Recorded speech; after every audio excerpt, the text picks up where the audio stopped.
بسم الله الرحمن الرحيم.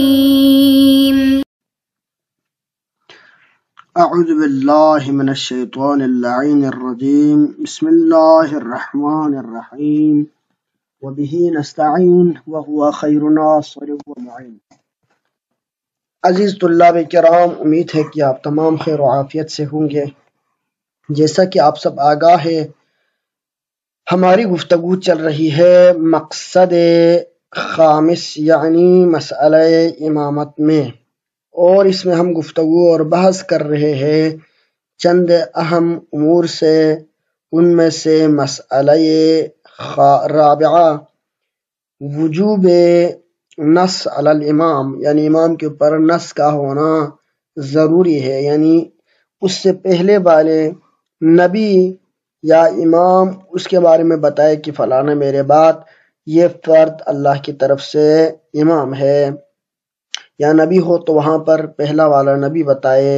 یا پہلا امام ہو تو اس سے پہلا والا یا آخری نبی جو ہوتا ہے وہ اس کے بارے میں نص بیان کرے، یا اللہ اپنی کتاب میں ان کے اوپر نص بیان کرے کہ فلانا یہ میری طرف سے ہادی برحق ہے۔ جب ہمارا موقف ہی یہی ہے کہ ائمہ کی امامت کے لیے ضروری ہے کہ وہ منصوص من اللہ ہو، تو ان کے اوپر دلیلیں پیش کرنا بھی ہماری بنیادی ذمہ داری ہے۔ تو انہی میں سے ہم آیتیں پیش کر رہے تھے ائمہ اثنا عشر کی امامت کے اوپر کہ یہ اللہ کی طرف سے منصوص ائمہ ہے، ہادی ہے۔ ان کے اوپر ہم ادلہ پیش کر رہے ہیں، انہی دلیلوں میں سے، انہی آیتوں میں سے۔ انشاءاللہ ہم 10 آیتیں اور 10 روایتیں یہاں پر پیش کر رہے ہیں۔ تو ان میں سے 10ویں آیت جو ہم پیش کرنے جا رہے ہیں وہ یہ آیت کریمہ ہے کہ جو دال ہے امامت ائمہ علیہ السلام پر۔ اللہ تعالی فرماتا ہے اس آیت کریمہ میں سورہ نساء کی آیت نمبر 59 جس میں فرماتا ہے یا ایھا الذین آمنوا اطیعوا اللہ واطیعوا الرسول واولی الامر منکم۔ ترجمہ کچھ یوں ہے کہ اے ایمان والو، تم اللہ اور رسول کے یعنی اللہ کے رسول کی اطاعت کرو اور اپنے اولو الامر کی اطاعت کرو۔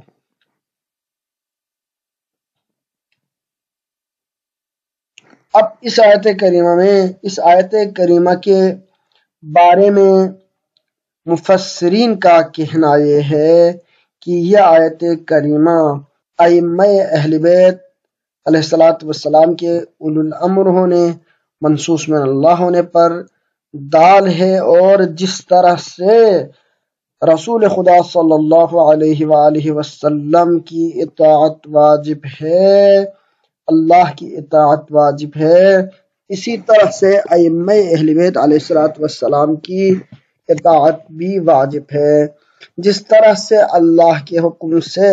رسول کی اطاعت واجب ہے، اسی طرح سے اللہ ہی کے حکم سے اولو الامر کی اطاعت واجب ہے۔ کیونکہ اللہ نے یہاں پر جس طرح اپنی اطاعت کا مطالبہ فرمایا کہ اطیعوا اللہ، اپنے رب کی اپنے اللہ کی اطاعت کرو،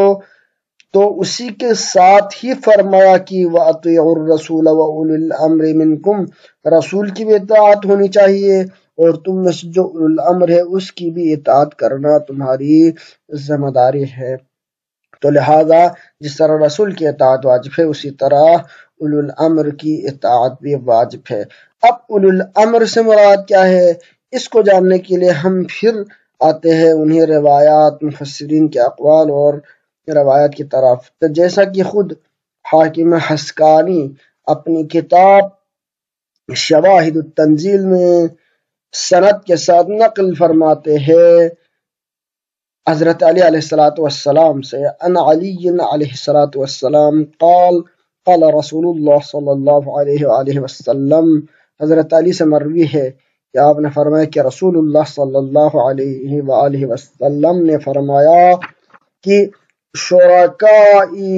شرکائی الذین قرنهم اللہ بنفسہ وبی وانزل فیہم، کہ میرے وہ ساتھی جن کو اللہ نے اپنے اور میرے ساتھ مربوط کیا کا مطلب یعنی جس طرح اپنی اطاعت کا مطالبہ کیا، رسول کی اطاعت کا مطالبہ کیا، وہی پہ اس اولو الامر کی اطاعت کا بھی مطالبہ فرمایا اور ان کے حق میں فرمایا فَأَنزَلَ فِي شَأْنِهِمْ، اور ان کے شان میں یہ آیت نازل فرمائی، آیت نمبر 59 سورہ نساء کی، یا ایھا الذین آمنوا اطیعوا اللہ واطیعوا الرسول واولو الامر منکم، یہ والی آیت نازل فرمائے۔ لہذا رسول کیا فرماتے ہیں کہ یہ آیت جب اللہ نے نازل فرمائی، پس فَإِنْ خِفْتُمْ تَنَازُعًا فِي أَمْرٍ، اگر جب بھی تمہیں کسی معاملے میں جھگڑا و اختلاف ہو جائے تو فَارْجِعُوهُ إِلَى اللَّهِ وَالرَّسُولِ وَأُولِي الْأَمْرِ، تو اس صورت میں اس اختلاف کو اللہ کی طرف، رسول کی طرف اور اولی الامر کی طرف پلٹانا، ان کی طرف رجوع کرنا۔ قلت، مولا علی علیہ السلام سوال فرماتے ہیں، مولا نے کہا کہ میں نے پوچھا رسول صلی اللہ علیہ وآلہ وسلم سے، امام تو جانتے ہیں کہ اولی الامر سے مراد کیا ہے، مگر اس لیے سوال کیا کہ لوگوں پہ بھی یہ معاملہ آشکار ہو۔ مولا نے سوال کیا کہ من ہم یا نبی اللہ، من ہم اے رسول خدا کی اولو الامر، یہاں پر اولو الامر جن کا کہا گیا یہ تو اللہ تو واضح ہے، آپ ان کے رسول ہے، یہ بھی واضح ہے، مگر اولو الامر کون ہے جن کی طرف رجوع کرنے کا لوگوں سے مطالبہ کیا گیا ہے، یہ اولو الامر واضح نہیں ہے۔ جب اس کے بارے میں سوال فرمایا تو رسول صلی اللہ علیہ وآلہ وسلم نے فرمایا قال انت اولہم، فرمایا کہ تم ان اولو الامر میں سے پہلے ہو، یعنی جن اولو الامر کی میں بات کر رہا ہوں، جن اولو الامر کی طرف رجوع کا اللہ نے حکم دیا ہے، ان اولو الامر میں سے سب سے پہلا فرد تو ہو اے علی علیہ السلام۔ تو یہاں پر اگر بحیثیت کوئی بندہ یہ ارادہ کرے یہاں پر تو اولو الامر سے مراد خلفاء راشدین ہے یا حکماء وقت ہے، تو یہ ممکن نہیں، کیونکہ رسول صلی اللہ علیہ وآلہ وسلم نے جب فرمایا کہ اولو الامر سے مراد تم ہو، تم ان میں سے اول ہو، تو کوئی بھی مسلمان اس چیز کو قبول نہیں کرتا کہ خلفاء میں سے، یعنی جو خلفاء اربعہ ہے، خلفاء راشدین ہے، ان میں سے مولا علی پہلا ہونے کا کوئی بھی قائل نہیں، کیونکہ اس حساب سے اگر دیکھا جائے تو مولا علی علیہ السلام چوتھے نمبر پر ہے۔ اگر اصحاب میں سے کہے تو ان سے عمر میں بزرگ بھی تھے اور بھی شخصیات تھی، تو وہ تو مولا علی علیہ السلام سے عمر میں آگے تھا، تو اول مولا علی علیہ السلام اس لحاظ سے نہیں۔ تو اب ایک ہی چیز ہے کہ جس میں آپ دیکھ سکتے ہیں کہ مولا علی اولو الامر سے مراد مولا علی ہے، اور جس کا معنی واضح اور آشکار ہے، جس کا شیعہ امامیہ اثنا عشری دعویٰ بھی کرتے ہیں، وہ کیا ہے؟ وہ یہ ہے کہ خلفاء رسول، جیسا کہ خود رسول صلی اللہ علیہ وآلہ وسلم نے فرمایا کہ نقباء بنی اسرائیل اور 12 تھے، اسی طرح میرے جانشین بھی 12 ہے، کلہم من قریش، وہ سارے کے سارے قریش میں سے ہے، اور رسول نے جن کی تعداد بھی بیان فرمائی اور بعض موارد میں ان کے پورا نام بھی بیان فرمایا، تو انہی اولو الامر میں سے روایات میں ہے کہ اول تو ہو اے علی، آخر میرے ہم نام یعنی محمد ہوگا۔ تو اس طرح سے جو نشانیاں بیان فرمائی، اسی طرح یہاں پر بھی فرمایا کہ تم ان میں سے اول ہو، یعنی اولو الامر سے مراد 12 امام ائمہ علیہ السلام، ائمہ اہل بیت علیہ السلام ہے۔ تو لہذا اللہ تعالی نے جہاں پر اولو الامر کی اطاعت کا حکم دیا تو وہاں پر نہ خلفاء ہے، نہ حکماء ہے، نہ حاکم وقت ہے، بلکہ جن خلفاء کی، جن اولو الامر کی رسول اللہ صلی اللہ علیہ وسلم نے اطاعت کا حکم دیا، اسی طرح اللہ تعالیٰ نے اس آیت کریمہ میں اطاعت کا حکم دیا، وہ کون ہے؟ وہ ائمہ اثنا عشر علیہ السلام ہے، جن میں سے اول حضرت علی علیہ السلام ہے۔ ایک اور مقام پر حاکم حسکانی اپنی کتاب شواہد التنزیل میں ایک اور جگہ پر نقل کرتے ہیں اسی آیت کو، وَقَوْلُهُ وہ کہاں پہ ہے؟ فرماتے ہیں کہ یا ایھا الذین آمنوا لا تخونوا اللہ والرسول وتخونوا اماناتکم وانتم تعلمون۔ اس آیت میں جو کہ سورہ انفال کی آیت نمبر 27 ہے، اس آیت کے ذیل میں بھی اس کو ذکر کیا، یعنی حاکم نے سورہ انفال کی اس آیت کو لکھنے کے بعد اس کی تفسیر میں یعنی امام باقر علیہ السلام سے مروی ایک روایت کو ذکر کیا، جس میں امام علیہ السلام نے کیا کیا؟ جس میں امام علیہ السلام فرماتے ہیں کہ اس آیت میں امانات کو، یعنی سورہ انفال کی جو آیت نمبر 27 ہے اس میں اس آیت کو ذکر کرنے کے بعد اماناتکم سے مراد کیا ہے؟ فرمایا کہ امام باقر علیہ السلام کی روایت پیش کرتے ہوئے کہتے ہیں کہ اماناتکم سے مراد آل محمد علیہ السلام ہے، یعنی آل محمد وہ ہے کہ جن سے لوگ وانتم تعلمون جانتے ہوئے انہوں نے اس امانت کے ساتھ خیانت کی۔ میں نے اللہ نے حکم فرمایا تھا یا ایھا الذین آمنوا لا تخونوا اللہ والرسول، اللہ اور رسول کے ساتھ خیانت نہ کرے، لیکن لوگوں نے کیا کہ وتخونوا اماناتکم وانتم تعلمون، اور تمہارے امانات کے ساتھ خیانت نہ کرے۔ اسی طرح نہ صرف یہی بلکہ روایات میں اگر آپ دیکھیں تو انا عرضنا الامانۃ علی السماوات، یعنی جب اللہ نے امانت کو آسمان اور زمین پر نازل کیا تو اس صورت میں انہوں نے فابوا یعنی انہوں نے وہاں پر انکار کیا، لیکن فحملها الانسان، اس آیت کو اگر آپ سرچ کریں تو وہاں پر کہتے ہیں کہ انسان نے اس امانت کو اٹھا لیا، لیکن یہ انسان کیا ہے؟ ظلوماً جہولا، ظالم بھی ہے، جاہل بھی ہے۔ تو اس انسان نے اس امانت کو قبول کیا مگر ظالم بھی ہے، جاہل بھی ہے، یعنی اس امانت کے تقاضے کو پورا نہیں کیا۔ اسی طرح سے اس آیت کریمہ میں کہ وَتَخُونُوا أَمَانَاتِكُمْ، تم اپنے امانات کے ساتھ خیانت کرتے ہو، اس میں بھی مراد آل محمد علیہ السلام ہے۔ تو الفاظ اگر آپ دیکھیں تو آل محمد کی ولایت لوگوں کے اوپر، لوگوں کے درمیان اللہ تعالی کی طرف سے منصوص ہے، یعنی ان کو ہدایت کے لیے نصب کیا گیا، جس طرح نبوت ہدایت کے لیے ہے اسی طرح یہ سلسلہ امامت بھی کیا ہے؟ لوگوں کے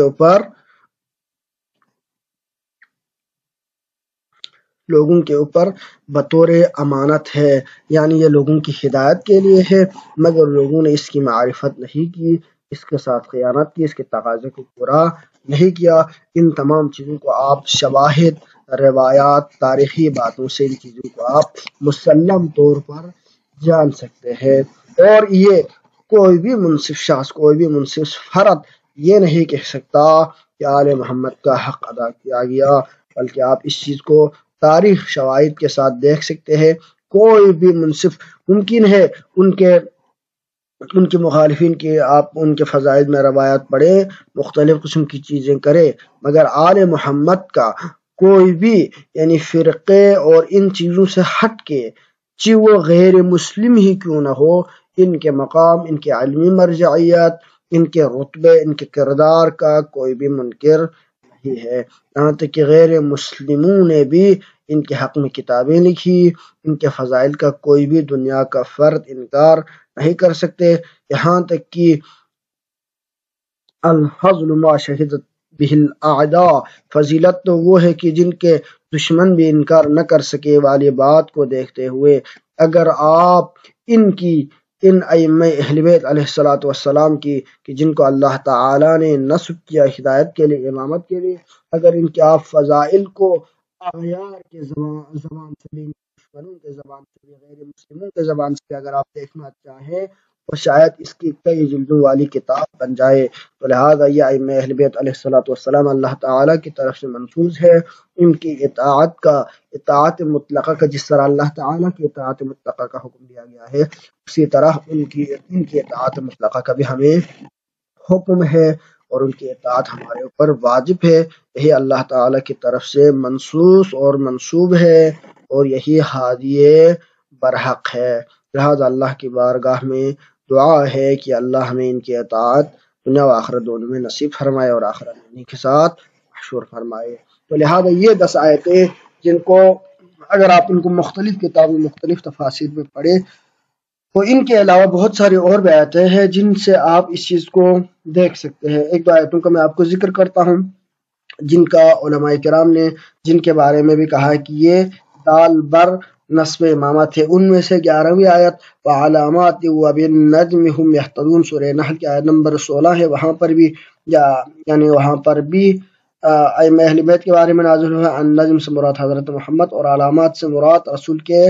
اوصیاء ہے۔ اسی طرح 12ویں آیت والذین یقولون ربنا هب لنا من ازواجنا وذریاتنا قرۃ اعین واجعلنا للمتقین اماما سورہ فرقان کی آیت نمبر 74، اس کے بارے میں بھی کہا گیا کہ ائمہ اہل بیت علیہ الصلوۃ والسلام کے بارے میں نازل ہوئی ہے۔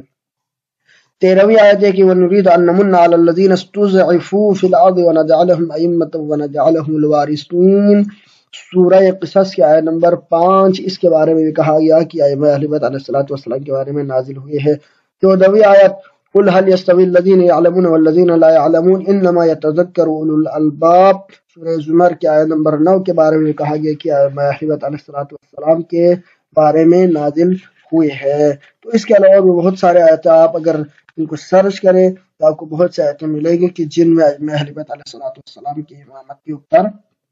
نص کی یہی ائمہ علیہ الصلوۃ والسلام منصوص من اللہ ہے، اس کے اوپر دلیلیں موجود ہے۔ اور ان تمام آیتوں کو اور روایات کو دیکھیں گے تو ایک بندے کو یقین ہو جاتا ہے کہ حقیقی اللہ تعالیٰ کی طرف سے مخصوص ائمہ علیہ الصلوۃ والسلام ہے۔ وصلی اللہ علی سیدنا محمد وعلى الطیبین الطاہرین اللہم صل علی محمد وعلی محمد وعجل فرجہ۔